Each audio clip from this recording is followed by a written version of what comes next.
Mheshimiwa Spika, kwa ruhusa yako naomba nijibu swala la Mheshimiwa Devota Daniel, mbunge viti maalum kama ifuatavyo.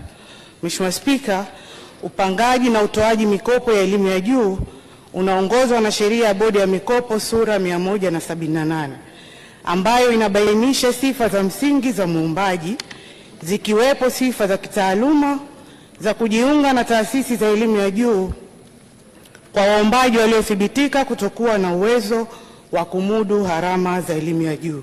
Mheshimiwa Spika, serikali inaendelea kutoa mikopo kwa wanafunzi wa elimu ya juu wanaotoka katika kaya maskini bila kujali muombaji ametoka shule za serikali au shule binafsi.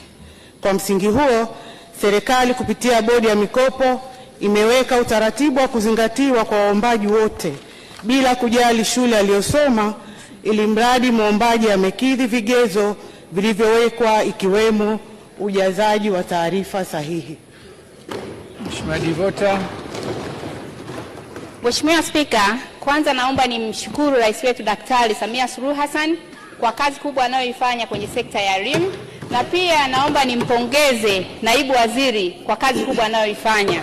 Mheshimiwa Spika, nina maswali mawili ya nyongeza ya kuuliza. Mheshimiwa Spika, je, ni lini serikali itaondoa vigezo hivi ili kuweza kuweka usawa kwa shule hizi za sekta binafsi? Kwani tunafahamu kabisa kwamba wanafunzi hawa wanaosoma sekta binafsi wanasaidiwa na wazazi ambao wanajikwamua kwenye kipato cha chini, yani wanajinyima, na pia wanasaidiwa na marafiki, ndugu, jamaa na watu mbalimbali kutoa misaada hii. Mheshimiwa Spika, swali langu la pili, je, ni lini serikali itaondoa vigezo hivi ili kuwatia moyo wazazi hawa ambao wameweza kujinyima kuwalipia ada na watu mbalimbali wanaochangia hizi ada, ili kupunguza msongamano kwenye shule za umma, yani shule za serikali? Asante Mheshimiwa Spika. Waziri. Mheshimiwa Spika, naomba nijibu swala la Mheshimiwa Devota Daniel la nyongeza kama ifuatavyo.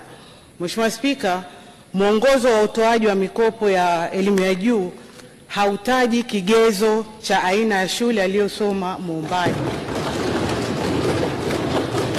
iwe ya serikali ama iwe ya binafsi. Hivyo wanafunzi wote wenye sifa za kupata mkopo wa elimu ya juu hupatiwa mkopo huo kwa mujibu wa utaratibu wa vigezo vilivyowekwa. Swali lake la pili, Mheshimiwa Spika, ni kwamba sheria ya bodi ya mkopo ya elimu ya juu sura 178 imeweka vigezo mahsusi ambavyo mwanafunzi mlengwa hutakiwa awe navyo.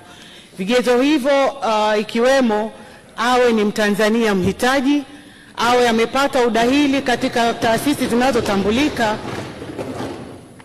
lakini pia awe amejaza fomu hizo kwa usahihi. Mheshimiwa Spika, kama nilivyokwisha kueleza kwenye swali langu la msingi na swali langu la nyongeza kwamba hakuna kigezo kinachowapunguzia fursa wanafunzi wa shule binafsi kupata mikopo.